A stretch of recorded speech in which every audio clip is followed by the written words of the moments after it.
Ya, selamat malam Bapak Ibu sekalian ya. Salam bilioner. Ya, kita masih mau menyambung nih. Tadi karena waktu durasi 1 jam nggak berasa cepat sekali. Masih dengan saya Michael Pranajaya ya, seorang bisnis konsultan dan musikator. Dan silakan Bapak Ibu untuk boleh bergabung kembali dan kita akan mencoba untuk mengundang Pak John kembali. Tadi pertanyaannya luar biasa bagus dari Pak David tentang bagaimana cara kita menemukan coach yang tepat dari sekian banyak coach yang ada di sekitaran kita atau di Indonesia. Bagaimana caranya biar kita cocok. Dan tadi sempat dibahas sedikit, setengah lah ya, nggak sedikit juga, setengah sama Pak John. Nanti kita mau dengerin lagi versi lengkapnya karena tadi kalau dibahas semua kepotong sayang. Jadi saya minta mohon dan izin ke Pak John kita cut dulu, setelah itu kita masuk lagi. Oke, selamat bergabung kembali ya. Oke, Pak John, saya akan coba untuk invite kembali Pak John Alan. Ya, sip. Kita tunggu sambungannya dengan Pak John Alan. Ya, Mas Bayu, semangat nih. Yuk lanjut Pak. Iya, siap. Kita juga semangat. Nah, halo, Pak John. Bagus. Ada Siap, siap. Pak siapa? Itu Pak Bayu udah nih. saya simpan ke IGTV, Pak. Udah saya simpan ke IGTV. Jadi Ya. yang part 1, Bapak Ibu Anda bisa saksikan lagi lebih lama, eh, lebih daripada 24 jam ya. Terima kasih untuk partisipasinya. Jadi nggak Ya. cuma 24 jam bagi Anda yang belum sempat lihat atau yang baru bergabung di part 2, Anda bisa lihat lagi di part 1 di IG-nya Tanya Mentor, bukan di IG-nya saya ya. Sebab saya juga sering live juga, Michael Pranajaya _official, tapi Anda lihat IGTV-nya yang ditanya mentor. Baik, Pak John, karena sudah banyak Ya. juga yang bergabung, kita sambung ya, Pak John ya. Tadi ya, menarik ya. Ya. Bagaimana cara menemukan coach yang tepat untuk saya? Sepertinya Pak David juga lagi sedang mencari coach yang terbaik untuk bisnisnya dia ya. Silakan, Pak John.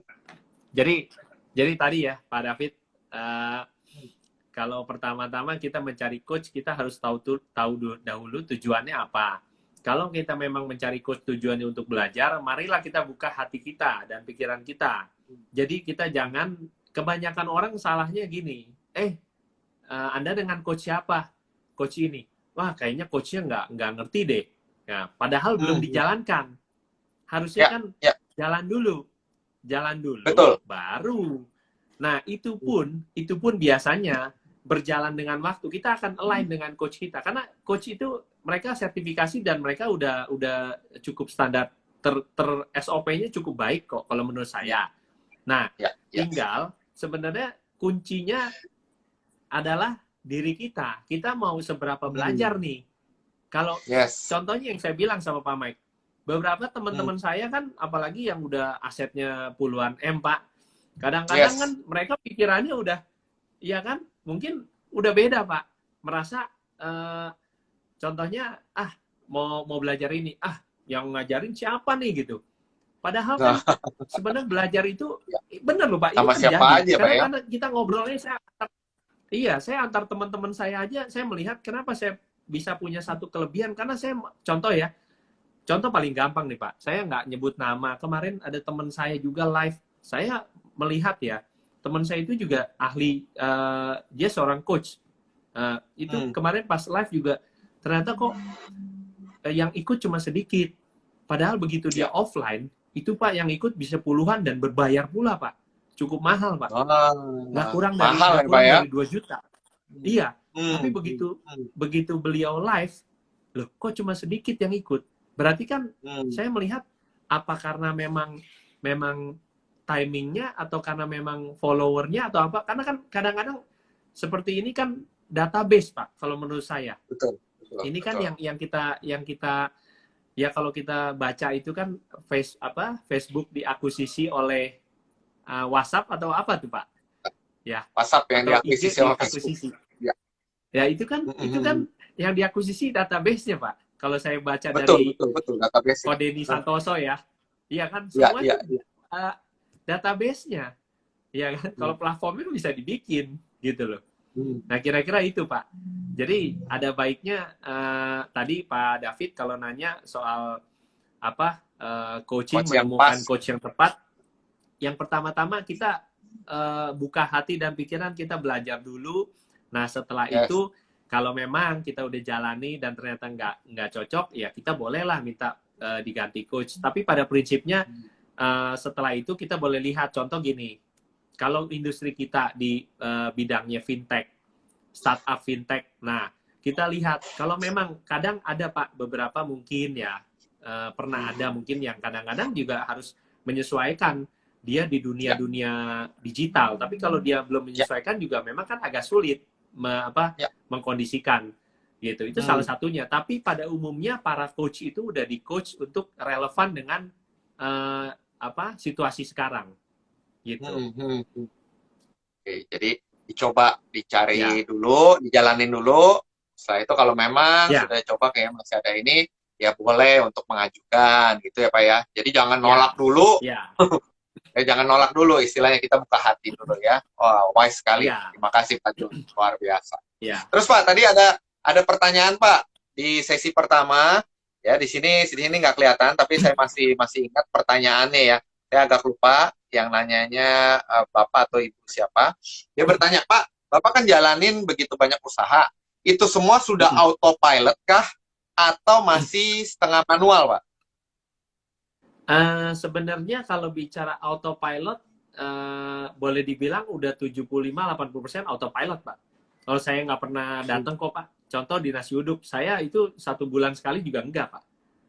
Nah, kalau di hotel sendiri, karena memang saya hobi, Pak. Hobi saya adalah, sebenarnya saya hobi training. Beberapa waktu, mungkin di sini ada sahabat saya juga, sekaligus Dekan Fakultas Seni Rupa dan Desain Universitas Tarumanegara, Pak Kurnia. Nah, itu beliau itu benar-benar trainer sejati, Pak. Beliau mentraining, kalau pas ada acara training, kadang-kadang saya bagian dari timnya beliau untuk bantu. Mereka mentraining para GM, para CEO gitu. Dan memang mereka, dan teman-teman ini, beberapa di sini mungkin ada juga Mas Agung, ini beliau para HR manager di beberapa industri perusahaan-perusahaan besar, Pak. Jadi memang talenta mereka di sana. Saya sering bantu, Pak, gitu. Ya. Oke, baik. Jadi karena bisnisnya udah 75% sudah enak ya Pak ya. Dan Bapak pun bisa untuk lebih belajar untuk memberikan pelatihan ya Pak ya, belajar. Ya, hanya training aja. Ya. Tapi lain-lain enggak. Dengan training ya kita dapat ilmu baru lagi ya Pak ya. Bisa diterapin lagi buat bisnis. Nah, itu luar biasa, penting, Pak. Ini penting. Ini makna yang tersirat ya untuk para pengusaha. Seringkali pengusaha itu jeleknya Pak ya, mudah putus asa. Frustasi, Pak. Jadi mereka berasumsi gini, kalau saya training nggak lama selesai pindah atau angkat kaki, lepas, resign. Tapi yang diajarkan dalam pembelajaran business coaching itu adalah training atau rekrut training itu adalah hal yang memang dijadikan satu standarisasi yang memang kita harus jalankan itu Pak secara berkala. Jadi nggak bisa kita rekrut pada saat kita butuh saja. Sebenarnya rekrutmen itu harus berkesinambungan Pak. Secara setiap bulan kita rekrut gitu. Training. Betul. Istilahnya terus kita lakukan lah ya, jangan selesai tinggal karena belum jadi praktek ya, masih baru sekedar pengetahuan Pak, knowledge ya. Oke, baik. Terima kasih. Semoga tadi pertanyaannya menjawab ya. Kalau yang tadi Pak David sudah ya, Pak David katanya thank you Pak, yang tadi sangat membantu sekali. Ya, siapa John katanya terima kasih pencerahannya yang untuk mencari coach. Kalau yang tadi 75% usahanya dari Pak John sudah otomatisasi dan memang tujuan kita adalah biar lebih enak, betul ya Pak ya, kalau udah kan kita kita ukur ya, kita trial, kita ukur, kalau udah oke ya kita otomatisasi ya dengan apa SOP udah itu aja simpelnya biar lebih gampang. Tapi sedikit Pak Mike, saya mau cerita tentang yang utama yang saya kerjakan di industri interior design dan kontraktor. Jadi sebenarnya kenapa saya di sini belum begitu bisa saya lepas sepenuhnya, karena memang di sini pada umumnya customer itu mendatangkan referral, Pak. Mereka beli dan Referral. mereka menjadi apa ya, kalau di dunia branding mereka bilang brand advocate, Pak ya. Mereka bahkan Ya. bisa menceritakan saya kepada orang lain. Bahkan mereka yang bilang sendiri, Pak, saya beli trust dari you, katanya. Jadi sebenarnya kalau dilihat-lihat, Pak, kalau kita bicara interior design nama project ini kan tergantung skala project, Pak. Bahkan yang besar-besar itu, saya pernah paling besar saya project itu 15M, Pak. Jadi memang satu project. Jadi memang di sini kan ketika udah besar itu kan mereka akan lihat foundernya. Nah, memang ya kalau memang nanti suatu hari saya sudah duplikasi, ada orang kunci yang memang bisa menjalankan dengan baik, mungkin akan pelan-pelan juga seperti hotel dan nasi uduk, Pak. Gitu. Iya, tapi pada umumnya mereka beli saya, Pak. Jadi maksudnya, oh ya udah, yuk main apa, ya udah saya beli dari you. Pada umumnya begitu, Pak. Iya. Karena trust itu penting ya, Pak ya. Penting banget. Siap. Jadi Bapak Ibu, kalau Anda berusaha ataupun Anda berjualan, trust itu harus dijaga. Dan trust itu kemarin kita udah singgung ya, Pak ya. Seperti kertas, susah untuk kita dapatkan, tapi dengan mudah sekali bisa rusak, ya. Jadi dijaga. Dan kalau kita jaganya bagus, kayak Pak John tuh, orang udah dari mouth to mouth lah, jadi brand advocate ya. Belinya karena trust atau brandnya dari Pak John. Dan silakan Bapak Ibu kalau ada yang mau pertanyaan. Ya, silakan kalau ada yang mau tanya. Oh, ini ada bergabung Bu Yeni Indra, Pak John ya. Nah, welcome, terima kasih Bu Yeni Indra sudah mau bergabung ya. Bu Yeni Indra juga seorang yang luar biasa yang sering kita lihat tulisan-tulisannya di seruput kopi ya. Secangkir teh kopi atau apa ya, saya lupa. Itu sering banget ya kita dapetin dari berbagai macam grup dan sangat menginspirasi sekali ya Bu Yeni Indra. Terima kasih. Ini ada coach Priyono, coach saya nih. Selamat datang, coach. Nah, ini nih. Coachnya Pak John yang sudah 15 tahun ya bersama. Luar biasa. Nextnya mungkin boleh nih kita undang coachnya ditanya mentor, Pak, gantian. Ya, beliau dengan senang hati, Pak. Coach Priyono kalau berkenan boleh nanti saya undang Michael Pranajaya untuk di acara tanya mentor ya. Coach kalau boleh. Baik. Oh, ini ada pertanyaan dari Bu Mona, Pak John. Pak John, jangan lupa nasi uduknya dibuat frozen. Saya daftar jadi reseller ya. Wah, Pak. Udah dapat Pak, reseller Pak. Jadi, ini ada yang bertanya ya. Pak John mulai bisnis umur berapa kalau boleh tahu Pak? Dari Mas Bayu nih ya. Teman kita juga di webinar sales strategi dan digital publishing. Sudah support di IG Live malam ini.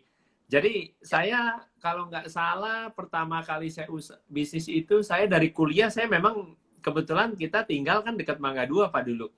Jadi teman-teman saya di kampus itu saya sudah dagang Pak. Saya udah dagangin cat air, cat minyak. Dulu kan kuliah kita desain ya Pak. Jadi dari situ kita udah mulai udah mulai berbisnis Pak. Gitu. Jadi sedikit-sedikit. Berarti sekitaran umur berapa tuh Pak? Umur 19 ya Pak ya? 19 tahun. 19 tahun sudah mencoba untuk berbisnis, untuk jualan. Pada saat kuliah semester 6 itu saya udah jadi fotografer, Pak.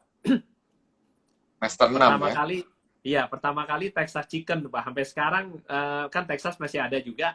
Itu cuma lebih ke daerah-daerah, Pak. Mereka pasarnya. Itu setiap bulan reguler kita jadi fotografernya. Pak, mau nanya dong, Pak. Tadi kan katanya alat fotografinya itu mahal 100 jutaan. Iya. Itu Bapak masih semester 6, mahasiswa. Biasanya, Pak, mohon maaf nih, saya juga kan dulu pernah mahasiswa. Kantongnya kan terbatas, Pak. ya. Ya, Gimana ya, bisa beli bagus. kamera atau memanfaatkan apa Pak biar bisa dapat Ya. Texas Chicken mau? Jadi gini, kalau dulu awal saya masih pinjam punya dosen, Pak. Nah, Hmm. saya beli itu kalau nggak salah setelah saya sudah lulus, Pak. Jadi saya ngumpulin uang-uang fotografi, kita kumpulin, Ya. nah baru saya beli gitu. Jadi kalau kalau dulu awal-awal saya pakai punya dosen, akhirnya saya bagi hasil, Pak, gitu. Oh, bagi hasil ya. Nah, Ah, oke oke, terjawab sudah ya. Jadi Bapak Ibu jangan habis akal, boleh pinjam ya atau berbagi hasil lah istilahnya ya, berbagi hasil tentu orang ya, akan lebih senang ya. ya, Bagi teman-teman yang menyaksikan di sini, kalau masih mahasiswa, masih budgetnya terbatas, bagi hasil seperti itu. Baik-baik, semoga menginspirasi banget nih. Bentar, ada lagi nggak pertanyaan? ini Pak cari Oh tim tanya, oh ini nih, yang dari bagus. Pak Jason Pak. Hmm, Pak Jason, pengusaha laundry ya. Mau tanya Pak John, bagaimana mencari tim yang bagus? oke, Pak Jason, terima kasih Pak. Ini tim dari public speaking atau sales strategy nih Pak Mike ya. Saya agak lupa ya, campur lah Oke, pokoknya. oke. Pak Jason, jadi begini, pada saat awal kita proses rekrutmen itu yang Hmm, pasti harus benar dulu Pak. Sebenarnya hmm, pada saat kita beriklan pun kita sudah bisa membuat layer Pak, filter. Jadi pada hmm. saat kita beriklan kita mau nyari apa? Di situ kita sebutkan, Anda seorang yang berani terima tantangan, contoh seorang sales Pak kita cari. Anda yang Ya, seorang yang individu pribadi yang berani terima tantangan, Anda energik, ceria, nah, silakan Anda daftar. Nah, itu kan salah satu udah filter Pak. Begitu dia merasa dirinya kurang energik ya dia nggak jadi kan Pak. Ya itu kan iya, iya. dari iklan kita. Kedua dari tes kita Pak. Tes itu kan bisa tes psikotes, tes potensi akademik. Yang kalau Hmm, saya sih saya ada doodle test Pak, tes gambar, tes apa sama apa doodle test terus profile test kemudian hmm. handwriting Pak, handwriting test. Jadi karena memang saya sertifikasi handwriting analis, jadi saya minta tim peserta Ya, calon karyawan itu dia menuliskan. Nah di situ Pak. Jadi dari situ yes. mudah-mudahan setelah itu kita interview pun lebih maksimal Pak, gitu loh. Ya, Itu. istilahnya saringannya udah oke ya Pak ya. Tinggal kita saring Ya, secara ya, interview lagi gitu ya. Wah, ya, siap-siap. ya, Nah, Pak Jason, semoga bisa menjawab ya. Jadi filteran ya. awal jangan lupa kalau mau mencari tim yang bagus. Dan Mm-mm. saya ingat Ini banget Pak, tuh, Pak, ada sebuah iklan ya. Pak John, yang itu dia cuma pasang Mm. pasang di sebuah tempat jalan ya. Iklannya agak nyeleneh, kata-katanya nggak umum ya. Tapi ternyata buat orang IT, mereka ngerti, Pak. Jadi itu dia misalkan bahasa coding lah ya, bahasa coding Ya, ditempel. Biasanya kan kalau kita kan ya, dicari orang yang bisa menggunakan Corel lah, Corel Draw, Photoshop apa dan lain ya, sebagainya. Dia ya. dia cuma kata-kata coding ya, nanti kalau dia ngerti kirimkan. Itu nyaring tuh Itu nyaring Pak. istilahnya. Hanya Ya, orang-orang yang ya, ngerti saja ya, yang punya kemampuan seperti itu pasti akan daftar. Yang enggak ya udah pasti keluar. ya, ya. Sisanya baru di Itu interview, Pak. Pak. Nah, itu. Yes, yes. Oke, terima kasih. Untung saya keingetan itu ya. Oh, ini Pak Jason dari webinar kita yang public speaking, Pak, digital public Ya, speaking YouTube, Pak ya. Oke, terima ya. kasih Pak Jason. Semoga jawaban tadi bisa menjawab ya. Oke. Ini dari usaha bisnis laundry, Pak, ada Pak Pram. Pak Pram nih ya yang nanya, Pak. Sikap mental seperti apa yang harus dikembangkan dalam masa pandemik ini, Pak John? Jadi gini, Pak Pram, makasih juga ya sudah support nih ikutan di live Ya, kita bareng coach kita nih, mentor saya juga. Jadi kalau bicara sikap mental, ini kan saya di industri saya yang Bauhaus ini kan relatif stabil Pak, dan ya. Hotelo. Jadi saya ikut menjalankan program Bauhaus berbagi dan Hotelo memberi setiap Jumat. Kemarin kita sudah lebih kurang kita salurkan 5 minggu Pak. Jadi kan dampaknya di awal-awal kan saya lihat kan orang pada shock. Jadi situasinya turun banget gitu loh Pak. Usaha Hmm, maupun para online ojek, supir-supir mikrolet, angkot. Ya. Nah, Ya. itu kan saya pikir ya sudahlah, kita juga bukannya saya berlebih sekali, enggak. Cuman saya pikir ya mungkin saya lebih beruntung, ya saya coba bagikan, sisihkan lah. Nah, itu kita sudah berikan juga setiap minggunya lebih kurang 100 kilo, Pak. Jadi sudah berlangsung 5 minggu. Jadi saya pikir makin ke sini kan sudah semakin lebih stabil, Pak. Pemerintah juga sudah turun bantuan. Memang pada saat saya berikan, saya rasakan banget, Pak, itu kita berhenti aja, Pak, mobil di pinggir itu semua pada ngerumun, Pak, pada datang. Jadi artinya sebenarnya situasinya memang sangat-sangat prihatin, Pak. Memprihatinkan banget.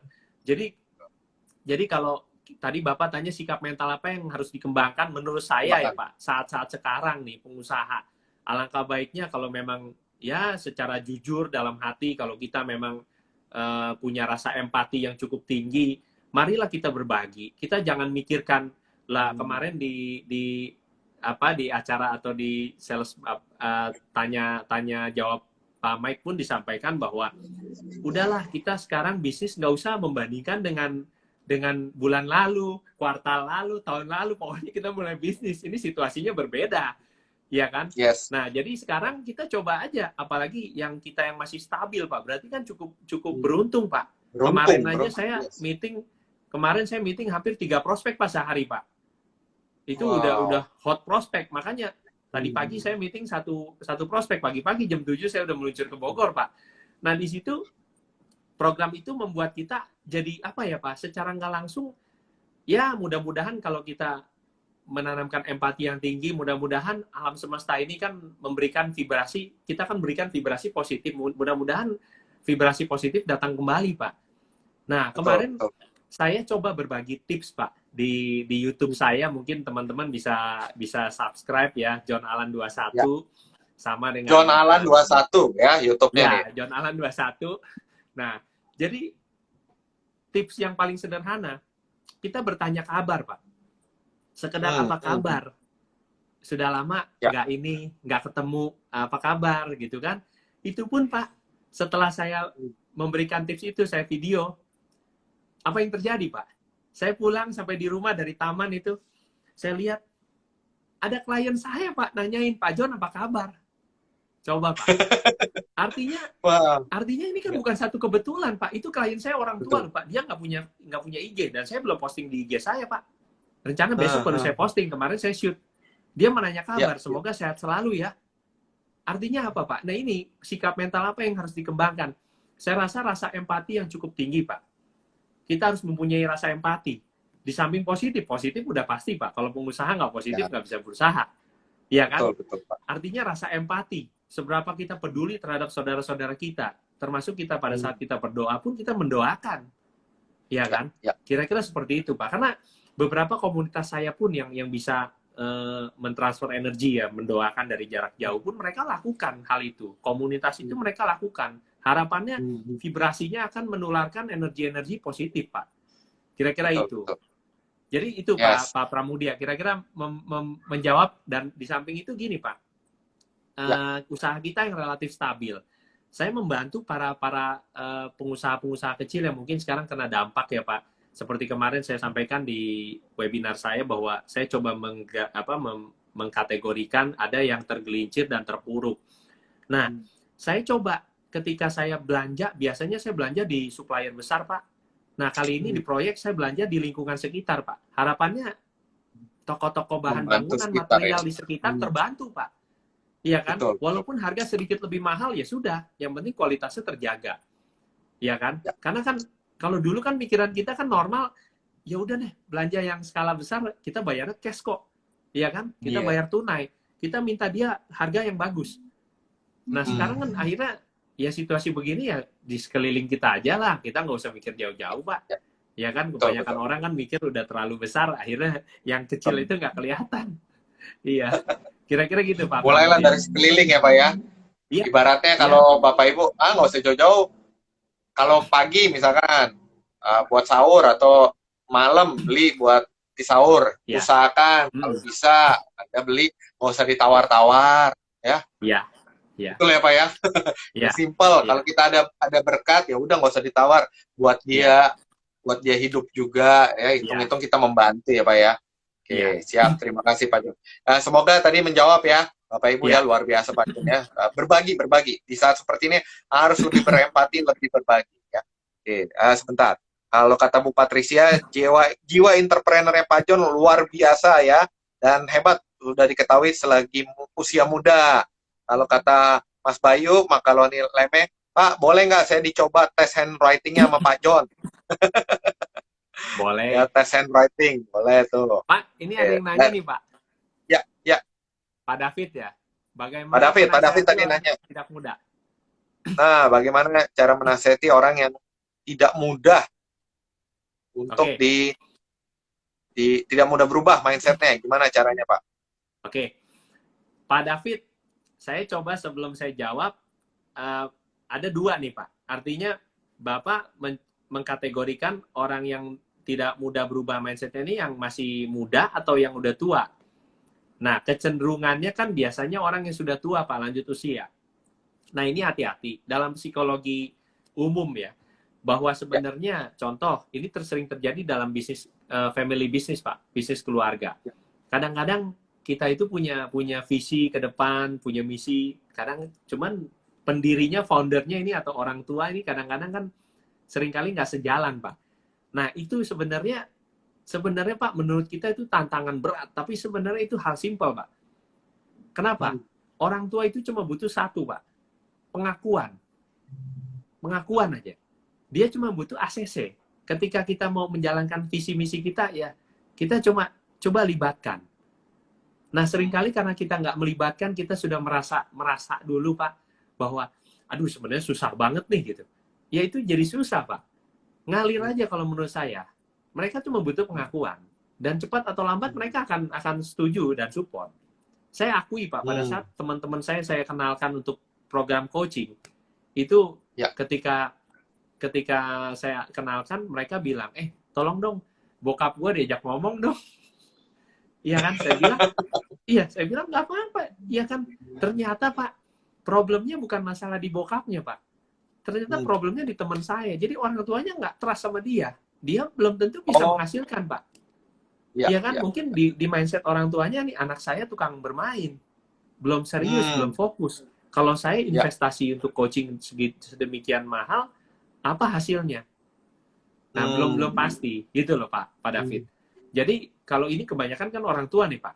Tapi kalau di anak muda, sebenarnya sederhana, Pak. Kalau Bapak dalam satu manajemen gitu ya, dia kan punya pendapat sendiri. Nah, penting buat Bapak sebagai leader nih, Pak. Bapak bawakan meeting, Pak. Namanya rapat koordinasi. Saya lakukan itu setiap bulan, Pak.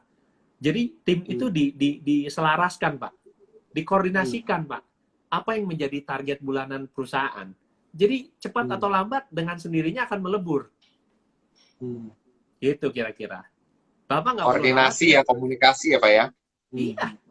Iya, Bapak nggak perlu khawatir. Itu hal-hal sederhana sebenarnya. Cuman kita ini kan merasa, nah dengan Bapak tanya, yang tidak mudah berubah. Sebenarnya kalau kita tahu caranya, Pak, secara ini di hipnoterapi, Pak, orang itu diajak nyaman dulu, Pak. Ngobrol, begitu dia udah nyaman, gelombangnya nyambung, kita bisa masuk, Pak. Kira-kira seperti itu. Ya. Jadi kuncinya ya, dilibatkan, terus komunikasi ya, kita samakan, gelombangnya lah istilahnya ya. Kalau dia udah nyaman, lebih mudah, Pak ya, untuk bisa kita pengaruhi, ataupun bisa kita ajak dia untuk sesuatu. Wah, luar biasa nih dari Pak Jon. Terima kasih Pak Jon. Dan nggak berasa, udah 30 menit lagi, Pak, lewat, Pak. Nggak apa-apa, kalau masih ada pertanyaan, silakan. Ya, oke, mungkin 1 atau 2 pertanyaan lagi ya, Bapak Ibu ya, sebab kita nggak enak juga nih. Nyuri waktunya Pak Jon sampai 1,5 jam. Gak apa-apa. Seru banget. Ada sahabat saya sekaligus mentor saya juga ini, Pak Kurnia, Bapak Dekan Pak Kurnia. Universitas Tarumanegara. Oh ya, halo Pak Kurnia, salam kenal. Dari saya juga Michael Pranajaya, Pak. Ya, terima kasih sudah bergabung. Oke. Ini dari Chan Sinchan, ya, ada pertanyaan. Kalau timnya bagus akan ngerti, Pak. Kalau timnya payah akan susah, Pak. Walau dengan pemimpin yang bagus. Kalau nggak diganti sama timnya. Kalau nggak diganti timnya maksudnya, kalau nggak diganti timnya maksudnya. Nah, gimana Chan Sinchan ini dari mana nih? Grup public speaking apa sales Pak? Atau dari luar? Enggak. Ini dari Tanya Mentor Pak, Tanya Mentor. Ini kan kita di program baik. Tanya Mentor. Jadi saya Baik. sebarnya ke semua juga ya. Baik. Kalau timnya kalau nggak diganti, sebenarnya gini, Bapak Ibu Chan Sinchan, kalau mengganti itu urusan mudah Pak. Jadi gini, kalau menurut saya ya, saya challenge kadang-kadang diri saya, kalau memang ada tim yang memang kurang perform, kita buat perform Pak. Caranya gimana? Kalau dia memang kan kita cari tim itu yang apa tuh kalau nggak salah komit sama kompetensi. Nah yang pasti dia harus punya salah satu. Kalau dia udah nggak punya komitmen, nggak punya kompetensi, ya sudah kita binasakan Pak. Tapi kalau masih bisa, kita bina Pak. Nah kompetensi kadang-kadang kita punya tim yang kompetensinya tinggi tapi komitmennya rendah. Contohnya masuknya semau-maunya, suka terlambat. Atau sebaliknya Pak, komitmennya tinggi tapi kompetensinya kurang. Jadi dia on time tapi memang secara job desk dia kurang bisa menguasai. Nah itu kan sebenarnya bisa di training Pak, kalau yang kompetensi rendah. Tapi kalau komitmen rendah kita coaching Pak, coaching and counseling. Sebenarnya ada cara coaching dan counseling juga ada cara Pak. Nggak sesimpel itu. Nah kita sendiri harus menguasai secara leader itu, kita harus menguasai banyak skill. Makanya penting Bapak Ibu habis acara ini call Pak Mike, silakan ditanya program-programnya apa saja, bisa diikuti Pak Bapak Ibu. Itu saya jamin masalah-masalah di manajemen itu udah terjawab dengan sendirinya. Gitu. Jadi kalau masalah kita meng-cut orang itu hal yang paling sepele, nggak perlu belajar Pak. Ya kan? Tapi tantangannya adalah bagaimana kita itu kepuasan tersendiri loh Pak. Bagaimana orang itu bisa align sama kita loh Pak. Tadinya di organisasi itu wajar Pak, ada yang pro, ada yang kontra. Jangankan kita Pak, di negara kita aja seberapa bagus pimpinan negara kita, ada juga yang kontra. Tetap kontra ya. Iya. Manusia nggak ada yang sempurna Pak. Betul.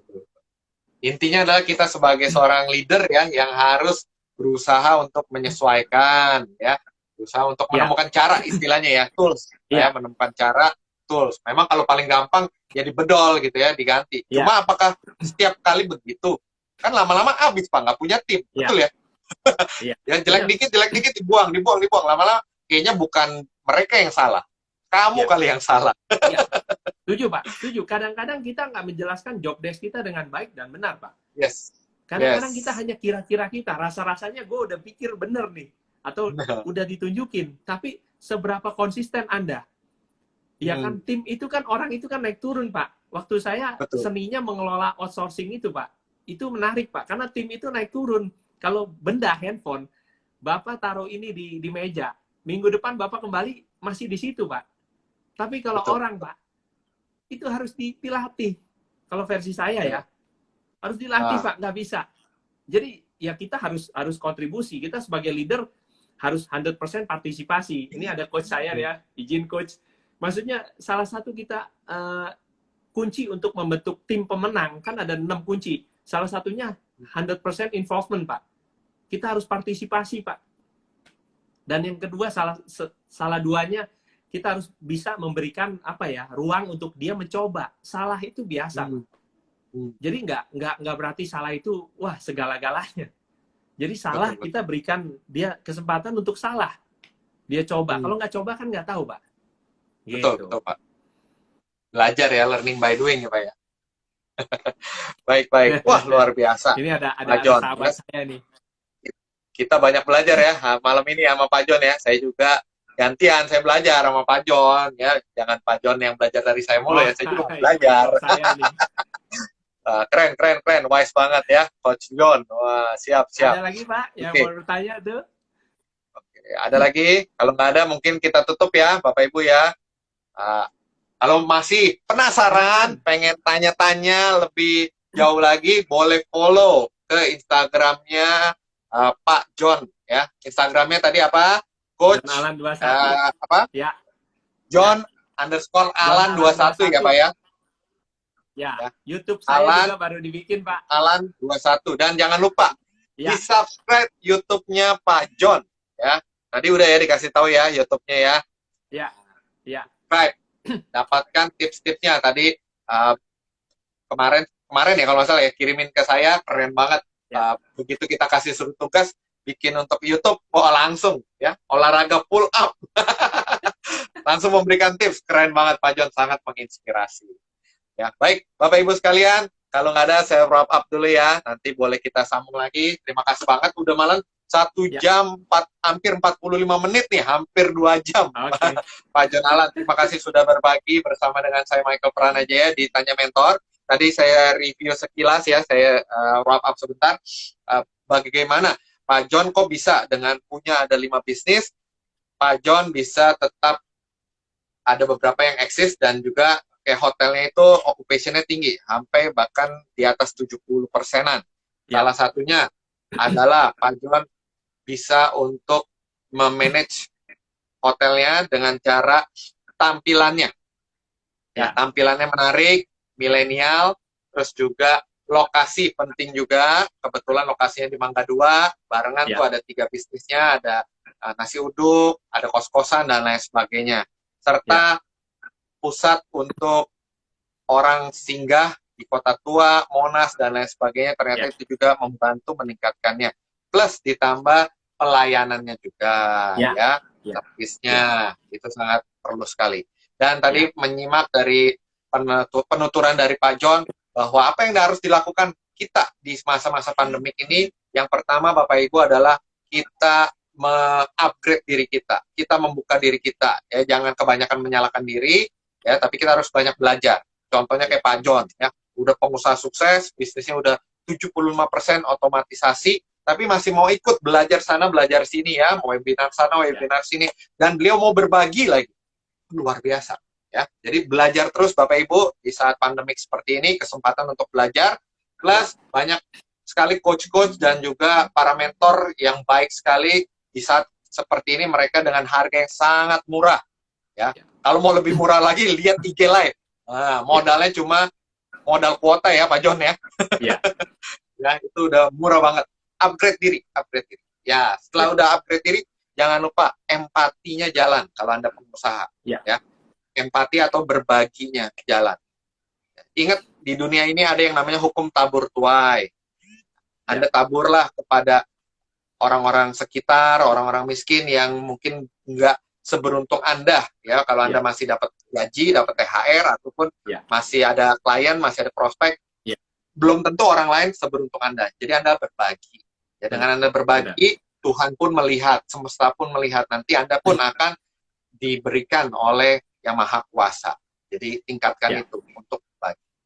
Dan tadi berbagai macam pertanyaan sudah dijawab dari Pak David, dari Bu Patricia dan lain sebagainya, ya. Terima kasih sudah bertanya dan bersama-sama dengan kita di acara Tanya Mentor ini. Nextnya saya akan mengundang juga kembali Pak John untuk sharing, tapi di Instagramnya saya ya. Michael Pranajaya Official. Nanti kita akan lanjutkan lagi dengan tema masih membahas soal bagaimana strategi bisnis dan lain sebagainya. Dan jangan lupa juga boleh subscribe YouTube-nya saya Michael Pranajaya, ya. Klik loncengnya, nanti akan banyak dapat berita-berita yang terkait dengan bisnis kita saat ini, ya. Sampai sini dulu Bapak Ibu sekalian. Terima kasih Pak John ya atas waktunya hari ini, sudah hampir 2 jam bersama dengan kita di Tanya Mentor. Terima kasih Bapak Ibu, teman-teman. Saya Michael Pranajaya mengucapkan terima kasih, selamat malam dan salam bilioner. Ya, tetap semangat. Thank you. God bless you all. Dan silakan lihat boleh di IGTV ya, rekamannya bisa lebih dari 24 jam. Selamat malam Bapak Ibu. Terima kasih Pak John. Malam Pak Mali. Ya, sampai jumpa.